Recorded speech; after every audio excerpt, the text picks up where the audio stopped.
Hello everyone, I hope आप सब अच्छे और ठीक होंगे और अपनी पढ़ाई तैयारी सब अच्छे से कर रहे होंगे। तो आज हम बात करने वाले हैं बायोलॉजिकल इंटरेक्शन के बारे में। हम देखने वाले हैं ये कौन कौन से इंटरेक्शन होने वाले हैं। सबसे ज़्यादा इंपॉर्टेंट एग्जाम्पल के बारे में देखेंगे क्योंकि यहाँ से एग्जाम में आपके क्वेश्चन पूछा जाता है। तो चलिए हम देखते हैं ये कौन कौन सा इंटरेक्शन है, एग्जाम्पल क्या है, डेफिनेशन क्या है और आगे हम बात करते हैं। तो पहला इंटरेक्शन आता है जो कि नेचर में एग्जिस्ट डायरेक्टली तो नहीं करता है लेकिन होता है, न्यूट्रलिज्म। शायद आपने पढ़ा नहीं होगा न्यूट्रलिज्म। अगर मैं इसको एक्सप्लेन करना चाहूँ तो जैसे आप अपने घर पे रहते हैं, आपके घर पे कोई पेट है, मतलब बकरी है, भैंस है, कुछ भी है, तो आपके साथ वो तो इंटरेक्ट करती है, उसको आप उसका ख्याल रखते हैं, वो भी एक जगह रहती है, लेकिन वो डायरेक्टली आपसे इंटरेक्ट नहीं करती। आपको अगर अकेला अपने घर में छोड़ दिया जाए तो आप अकेला बोर हो जाएंगे, लेकिन वो लोग रहते हैं तो इंटरेक्शन होता है, लेकिन डायरेक्ट इंटरेक्शन नहीं होता है। जैसे किसी 10 मंजिला मकान होता है तो वहाँ पे कोई अकेला नहीं रहेगा, बहुत लोग रहेंगे, अलग अलग रूम में रहेंगे, अलग अलग फ्लोर पे रहेंगे, लेकिन इंटरेक्शन नहीं होगा, लेकिन रहेंगे वहाँ पे। तो वहाँ पे किसी भी स्पीशीज़ को कोई भी इफेक्ट नहीं पड़ता है। यहाँ पे इनडायरेक्ट इंटरेक्शन देखा जाता है, so can not be observe, ये नहीं देखा जाता। ठीक है, ओके। तो ये हो गया न्यूट्रलिज्म। कंपटीशन में क्या होता है, कंपटीशन एक ऐसा इंटरेक्शन होता है जहाँ पे दोनों ऑर्गेनिज्म होते हैं, उस पर निगेटिव इफेक्ट पड़ता है। हम आगे और डिटेल में देखेंगे, अभी हम बस बात कर रहे हैं, तो बने रहिए, आगे हम अच्छे से एक्सप्लेन करेंगे, बस अभी हम टाइप देख रहे हैं। तो कंपटीशन में दोनों स्पीसीज को निगेटिव इम्पैक्ट पड़ता है। कंपटीशन क्यों होता है, हो सकता है फूड के लिए हो, हैबिटेट के लिए हो, रिप्रोडक्शन के लिए हो, तो ये कंपटीशन टाइप का इंटरेक्शन सबसे ज़्यादा होता है। अगर दो अलग अलग स्पीसीज साथ में आई तो वो एक दूसरे को मार के भगाना चाहेगी। ठीक है, ये कंपटीशन दो टाइप का होता है, इंटर स्पेसिफिक और इंट्रा स्पेसिफिक। इंटर स्पेसिफिक क्या होता है, ये अलग अलग स्पीसीज के बीच में होता है। ठीक है, और इंट्रा स्पेसिफिक जो होता है वो सेम स्पीसीज के बीच में रहता है। जैसे अभी छिपकली दीवार पे है, तो अगर दो छिपकली पास पास जा जाती है तो उसमें मार काट होने लगती है एक मक्खी को लेके। ठीक है, नीचे सेम होता है तो वहाँ पे कंपटीशन ज़्यादा होता है। ठीक है, इंटर स्पेसिफिक कंपटीशन होता है तो अगर अलग अलग स्पीसीज के बीच में कंपटीशन होने लगे, मान लीजिए कुत्ते बिल्ली काटने लगे एक दूसरे को, तो हो सकता है कुत्ता बिल्ली को मार के ख़त्म कर दे, तो वहाँ पे कंपटीटिव एक्सक्लूजन हो जाएगा। लेकिन ऐसा ज़रूरी हमेशा नहीं होता। जैसे डार्विन ने कहा है कि जीवन अपनी राह खुद ढूंढ लेता है, तो हो सकता है कुत्ते बिल्ली दोस्त बन के रहें, बिल्ली भी आके उधर बैठे, कुत्ता भी अपना मस्त रहे। सो हमेशा ये कंपटीटिव एक्सक्लूजन नहीं होता है, जीवन अपनी राह खुद ढूंढ लेता है, एक दब के रहता है और एक वहाँ पे डोमिनेंट हो जाता है। एमेंसिलिज्म क्या होता है, एमेंसिलिज्म में देखा गया है कि एक स्पीसीज को कोई इफेक्ट नहीं पड़ता है, दूसरा स्पीसीज पे निगेटिव इफेक्ट पड़ता है। जैसे आप एंटीबायोसिस की फिनोमेना ले सकते हैं कि एक प्लेट में आप ग्रो करा रहे हैं पेनिसिलियम और स्टेफाइलोकोकस दोनों, तो पेनिसिलियम कुछ केमिकल निकालेगा जो स्टेफाइलोकोकस को मार देगा, लेकिन पेनिसिलियम को कोई भी इफेक्ट नहीं पड़ता है। इसे एलिलोपैथी भी कहते हैं। ठीक है, बायोलॉजिकल एंटागोनिज्म भी बोलते हैं, और बहुत कॉमन होता है ये माइक्रोब्स के बीच में। अगर मैं इसका कुछ ऐसा एनालॉजी देना चाहूँ तो एमेंसिलिज्म लाइक द चुगली करने वाले लोग। जैसे कि किसी के बारे में किसी ने कुछ बोल दिया कि अरे भाई वो तेरे बारे में ये बोल रहा था, उसने ऐसा क्या, अरे वो ऐसी है, वैसे हैं। ठीक है, आग में घी डालने वाले लोग, झगड़ा लगाने वाले लोग, उनका तो कोई नुकसान नहीं होता है, लेकिन सामने वाला का लुटिया डूब जाता है, मतलब परेशानी हो जाती है। तो ये हो गया एमेंसिलिज्म। आगे हम और अच्छे से देखेंगे, तो बने रहिए हमारे साथ। ठीक है, जैसे एमेंसिलिज्म में कुछ प्लांट के एग्जांपल है कि वालनट का एक प्लांट होता है, जैकलेंस टॉक्सिन, जैकलेंस रीजिया बोलते हैं, तो अपने आसपास के प्लांट को कुछ ऐसे, जैसे ट्रांसिनेमिक एसिड कर ले बात करें, जैसे यहाँ पार्थेनियम से निकलता है, तो पार्थेनियम के प्लांट को कोई भी इफेक्ट नहीं पड़ता है, लेकिन बेचारे आसपास के प्लांट को बहुत घाटा होता है। ठीक है, बार्ली एंड वीट्स। अब जैसे गेहूँ हो गया, गेहूँ के खेत में ऐसे बहुत सारे वीट्स होते हैं जो कुछ केमिकल निकालते हैं जो गेहूँ को प्रॉब्लम करते हैं। अगला इंटरेक्शन है पैरासिटिज्म। पैरासिटिज्म में क्या होता है कि एक स्पीसीज होता है, उसको पॉजिटिव फ़ायदा मिलता है। ठीक है, एक स्पीसीज को अच्छा लगता है, वो उसे खून मिलता है, वो उसके ऊपर रहता है। दूसरे स्पीसीज जो होता है उसको नेगेटिव इफेक्ट मिलता है। होस्ट और पैरासाइट भी बोलते हैं इसे। ठीक है, होस्ट जो होता है ऑलवेज लार्जर होता है देन पैरासाइट से। जैसे आप समझ सकते हैं, जैसे हम होस्ट है, हमारे ऊपर बहुत सारे बैक्टीरिया ये सब रहते हैं। ओके, प्रीडेशन भी एक टाइप का इंटरेक्शन है। ओके, प्रीडेशन भी एक टाइप का इंटरेक्शन है जहाँ पे ये भी पैरासिटिज्म की तरह है। प्रीडेशन में एक स्पीसीज को फ़ायदा होता है, पॉजिटिव इफेक्ट पड़ता है, जबकि दूसरे स्पीसीज को घाटा होता है, जैसे कि शेर और हिरन के बीच में हो इंटरेक्शन, तो शेर हिरन को मार के खा जाता है, तो हिरन का तो हो गया घाटा, लेकिन शेर का हो गया फ़ायदा। तो प्रीडेटर जो होता है वो लार्जर देन प्रे होता है, जैसे ग्रेजिंग फूड चेन में अब ग्रास को टिड्डा खाता है, टिड्डा से बड़ा मेढक होता है, मेढक से बड़ा सांप होता है, सांप से बड़ा मोर होता है। तो आप ऐसे समझ सकते हैं, ठीक है। प्रीडेशन ये हो गया, ठीक है। आगे है कैमेंसिलिज्म, ठीक है। कैमेंसिलिज्म में क्या होता है, यहाँ पे एक स्पीसीज को फ़ायदा होता है लेकिन दूसरे को कोई इफेक्ट नहीं पड़ता है। जैसे शेयरिंग ऑफ फूड से आप समझ सकते हैं कि आप खाना खा रहे हैं, आपका पेट भर चुका है, सामने कोई ऐसा कोई है जो आपसे खाना मांग रहा है, तो आपका तो पेट भर चुका है, आप उस खाने को तो खाते नहीं, अगर वो खाना बचा हुआ सामने वालों को दे देते हैं तो उसका भी फ़ायदा हो जाता है। अगर एग्जांपल की बात करें, आगे हम एग्जांपल डिटेल में देखेंगे, ठीक है। एग्जांपल जैसे ईपीफाइट हो गया, जो दूसरे प्लांट के ऊपर ग्रो करते हैं, वाटर जो होते हैं मॉइस्चर से लेते हैं, एनवायरनमेंट से लेते हैं। ईपी जो कि एल्गी जैसे क्लेडोफोरा हो गया, ठीक है, ये सेल ऑफ द टर्टल के ऊपर ग्रो करता है। स्मॉल कार्निवोर विथ टाइगर, जैसे कभी कभी होता है कि टाइगर शिकार करता है, टाइगर खाना खाने के बाद अपना कुछ छोड़ के चला जाता है, तो जैसे फॉक्स वॉक्स खा जाते हैं तो उनका भी फ़ायदा हो जाता है। सकर फिश राइमोरा विथ शार्क होता है, ठीक है। तो ऐसे ऐसे करके एग्जांपल है। प्रोटो कॉर्पोरेशन क्या होता है, यहाँ पे दोनों को फ़ायदा होता है, ये ऑब्लिगेटरी नहीं होता है, ये ज़रूरी नहीं होता कि दोनों साथ रहें, लेकिन ये प्रोटो कॉर्पोरेशन है तो दोनों साथ साथ रहते हैं। Both get benefited but can survive without each other, जैसे बर्ड और कैटल हो गए, जैसे कैटल इरिगेट इसे बोलते हैं ना, तो साथ साथ क्या होता है, कैटल खेत में ऐसे घास खाती हैं, तो घास खाती तो वहाँ से टिड्डे उड्डे निकल के भागते हैं घास में से, फिर तो उसे चिड़ियाँ पकड़ के खा जाती हैं, जैसे खेत जुताया जाता है तो वहाँ पे होता है। क्रोकोडाइल एंड बर्ड होता है, बर्ड का नाम भी कुछ है, आप कमेंट सेक्शन में बताएंगे। क्रोकोडाइल कभी कभी होता है शिकार करता है, हाँ, शिकार करने के बाद क्या होता है, क्रोकोडाइल के दांत में फंस गई हड्डी भैया, कुछ फंस जाता है, तो यहाँ पे एक बर्ड होती है, उसका नाम अभी याद नहीं आ रहा है, तो वो उसके दांत से वो निकाल के खा जाती है, तो दोनों का फ़ायदा। सी एनिमोन एंड हर्मिट क्रैब का भी ऐसे एग्जाम्पल है। चलिए आगे हम बात करते हैं, ठीक है। आगे है म्यूचुअलिज्म। म्यूचुअलिज्म में क्या होता है, हम तेरे बिना अब रह नहीं सकते, तेरे बिना अब वजूद मेरा कहाँ। तो म्यूचुअलिज्म में बहुत एक दूसरे के लिए वो ज़रूरी होते हैं, सिम्बियोसिस भी बोलते हैं इसे।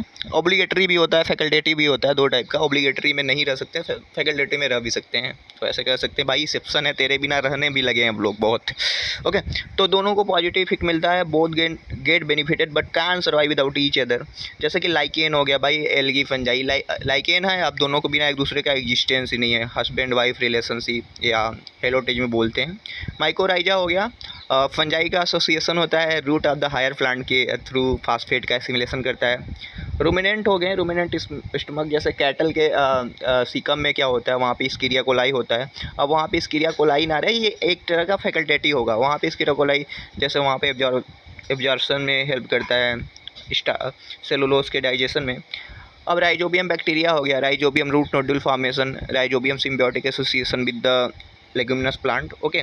चलिए अगले स्लाइड पे हम चलते हैं, मतलब अगले पिक पे चलते हैं। स्लाइड तो नहीं बना पाया जल्दी में, आपको समझाना ही है तो चाहे जैसे समझा सकता हूँ।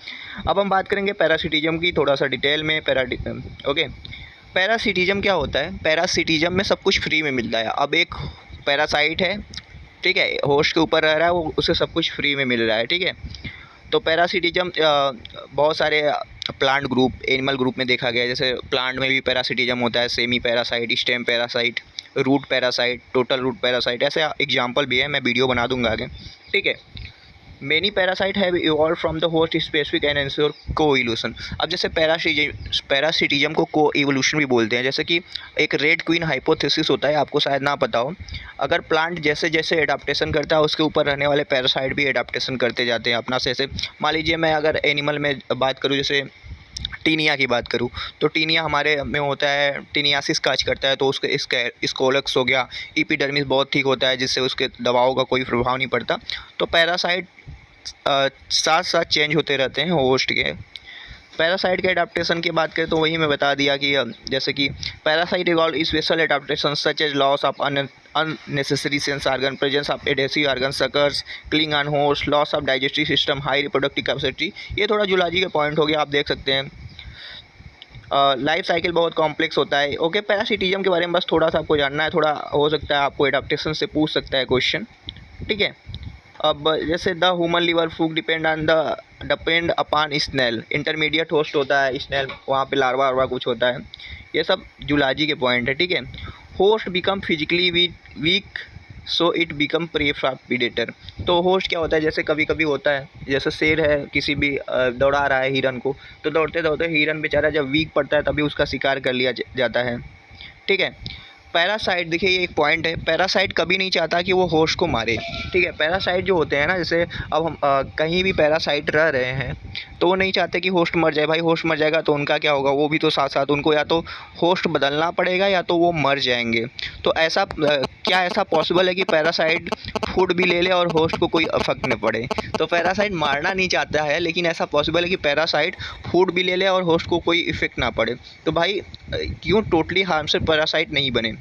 अगर टोटली हार्मलेस पैरासाइट बन जाए तो ये क्या फिनोमेना कहलाएगा, कैमेंसिलिज्म बोलने लगेंगे इसे। ठीक है। इसे पैरासिटिज्म नहीं, इसे कैमेंसिलिज्म बोलेंगे जब कोई घाटा नहीं होगा। कस्कुटा एक प्लांट है, डोडर भी बोलते हैं, बवर भी हिंदी में बोलते हैं। पैरासिटिक प्लांट है जो कॉमनली ग्रो करता है हेज प्लांट पे, बहुत सारे झाड़ीदार पौधे होते हैं। ठीक है। इसके पास क्लोरोफिल नहीं होता है, लिप्स नहीं होता है। ये न्यूट्रिशन लेता है आपका होस्ट प्लांट से। ये एक टोटल स्टेम पैरासाइट आप इसे बोल सकते हैं, ये टोटल स्टेम पैरासाइट है। ठीक है। तो याद रखेंगे आप। चलिए आगे चलते हैं। फीमेल मॉस्किटो के बारे में कि ये पैरासाइट की तरह कंसीडर नहीं किया जाता। जैसे मेल मॉस्किटो आपका ब्लड नहीं सक करते हैं, फीमेल मॉस्किटो करते हैं। ये सिर्फ ब्लड की ज़रूरत क्यों होती है मॉस्किटो को, क्योंकि उसका रिप्रोडक्टिव साइकिल पूरा करने के लिए हीट की ज़रूरत होती है। वो हीट वो ब्लड से लेता है। ठीक है। Can you explain why? देखिए, mosquito is not a parasite as they just feed on blood as part of their reproductive cycle. All mosquito must have water in which they complete their life cycle. They do not depend upon host for growth and reproduction. They are called as micro predator. ठीक है। जो female mosquito होता है वो micro predator कहलाता है, parasite नहीं कहलाता है। ठीक है। याद रखेंगे, क्योंकि ये होस्ट को मारते नहीं है, बस काम चलाते हैं कि भाई हमें थोड़ा सा खून देता है, अब हमें मच्छर काट लिया तो हम मर जाएंगे। भाई वो उसके अंदर कुछ ऐसे और सारे होते हैं, जैसे प्लाज्मोडियम ये सब होते हैं, उसकी वजह से हम बीमार होते हैं, मरते हैं। लेकिन मच्छर नहीं मारता है। मच्छर तो कहता है भाई बस मेरा काम चला दे, थोड़ा सा ब्लड दे दे अपना। ओके। ब्रूड पैरासिटिज्म बहुत इंपॉर्टेंट है। ब्रूड पैरासिटिज्म सिंपल सी चीज़ है। ब्रूड पैरासिटिज्म क्या होता है कि आपको कोयल जानते होंगे या ऐसे बहुत बर्ड होते हैं जो अपना एग देते हैं लेकिन दूसरे के घोंसले में देते हैं, बहुत ही निकम्मे टाइप के होते हैं। जैसे कोयल गई कौआ के घोंसला में अंडा दे दिया और कौआ उसे मतलब उसको कर दिया, से दिया, जो हीट दे दिया, उसमें से बच्चा निकल गया। तो ब्रूड पैरासिटिज्म क्या होता है? In birds it is a fascinating example of parasitism. Bird के अंदर देखा जाता है in which the parasitic bird lay its egg in the nest of host and lets the host incubate them मतलब सेने देता है। During the course of evolution the egg of the parasitic bird have evolve to the resemble the host egg in size and colour to reduce the chance of host bird detecting the foreign egg and ejecting them from the nest। तो क्या किया गया, जैसे ये जो है brood parasitism एक को इवोल्यूशन का टाइप भी है। तो देखा गया जैसे जैसे टाइम बीता, कुक्कू का एग एकदम कौए के एग की तरह हो गया, ताकि कौआ उस एग को बाहर ना निकाल दे अपने घोंसले से लात मार के, मतलब गिरा ना दे, फोड़ ना दे। तो ऐसे आप समझ सकते हैं। चलिए अगले पेज पे चलते हैं हम। अगला पेज पे कमेंसिलिज्म, म्यूचुअलिज्म एंड स्यूडो कॉपुलेशन के बारे में बात करेंगे। ठीक है। तो कमेंसिलिज्म क्या होता है? कमेंसिलिज्म मैंने अभी बताया है कि जहाँ पे एक को फ़ायदा होता है, दूसरे को कोई परेशानी नहीं होती है। तो आर्किड होता है, जैसे आर्किड ग्रो करता है एपीफाइट के ऊपर। ठीक है। और ब्रैनकल होता है जो बैक ऑफ वेल के ऊपर ग्रो करता है, बेनिफिट करता है। नेदर द जैसे मैंगो के ऊपर आर्किड ग्रो करता है तो मैंगो को कोई नुकसान नहीं पहुंचाता, उसको हार्म नहीं करता है। ठीक है। और जैसे cattle and bird, lion and fox, sea anemone and clown fish and liana भी होते हैं, लियाना भी डायरेक्टली नहीं करते हैं। तो ऐसे आप कमेंसिलिज्म तो समझ ही सकते हैं, समझा दिया है। म्यूचुअलिज्म भी वही चीज़ है, एग्जाम्पल बस याद कर लेंगे। म्यूचुअलिज्म का आपको डिफिनीशन पता है, दोनों साथ साथ रहते हैं। ऑब्लिगेट म्यूचुअलिज्म, ऑब्लिगेट सिम्बियोसिस होगा तो हम तेरे बिन रह नहीं सकते। अगर फैकल्टेटिव होगा तो हम किसी और के साथ जाके रहेंगे। ठीक है। लेकिन हम अकेले नहीं रहेंगे, हम किसी और के साथ जाके रहेंगे। एग्जाम्पल आप याद रखेंगे, lichen, fig and fig wasp, mycorrhiza. आगे नीचे ये एग्जाम्पल जूक्लोरेला एंड हाइड्रा। ठीक है। यक्का एंड प्रोनोबा, राइजोबियम एंड लेग्यूम। थोड़ा एक और चीज़ बच गया, मैं इसके बारे में डिफाइन कर देता हूँ। स्यूडो कॉपुलेशन क्या होता है? स्यूडो कॉपुलेशन 6 डेकेड इसे बोला जाता है। ऐसा देखा गया कि आर्किड का जो फ्लावर होता है ना, पॉलिनेशन कराने के लिए इतना चालाक होता है आर्किड का फ्लावर कि उसका पेटल ओस्टल्स होता है, अपना फ्लावर का एकदम शेप ना वो फीमेल मधुमक्खी की तरह बना लेता है। फीमेल मधुमक्खी यानी कि फीमेल बी की तरह लगता है, और वो मेल मधुमक्खी सोचता है यार ये तो फीमेल है, तो उसके साथ कैपुलेट करने की कोशिश करता है और जाता है वहाँ पे। कैपुलेट करने के चक्कर में वो जो होता है आर्किड अपना सारा पॉलन उसके बॉडी पे अटैच कर देता है। जब वो दूसरे प्लांट को विजिट करता है वो मधुमक्खी, तो ऐसे पॉलिनेशन हो जाता है। तो समझ सको भाई कोएवोल्यूशन का कितना बड़ा चक्कर है। प्लांट भी इतना इंटेलिजेंट कि वो अपने पेटल को मॉडिफाइड करके फीमेल मधुमक्खी की तरह बना ले रहा है, और सेक्स डेकेट का एग्जांपल बोला जा रहा है। चलिए आपसे मिलता हूँ नेक्स्ट वीडियो में। शायद आपको ये लेक्चर पसंद आया हो। नोट्स से पढ़ाने में कुछ अलग ही मज़ा होता है, क्योंकि नोट्स में हम वही चीज़ नोट करते हैं जो हमें अच्छा लगता है, जो हमारे समझ में होता है, और उसको हम सिंप्लीफाई करके रखते हैं। ओके, तो वीडियो को लाइक कर दीजिए, चैनल को सब्सक्राइब ज़रूर से ज़रूर कीजिए ना। Thank you for watching this video.